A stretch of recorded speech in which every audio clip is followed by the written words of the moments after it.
Don't worry. Let's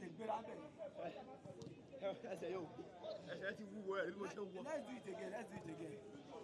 Last one there. Don't worry.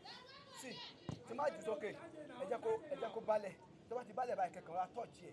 Kẹ̀dẹ̀ padà síbí báyìí. Ó bá o.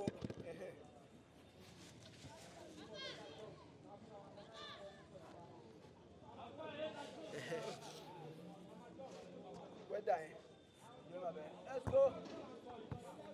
go. Good. Better.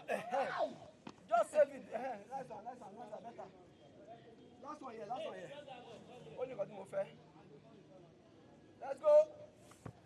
Better. Idea. Let's go to the other side. Can you know the ball again?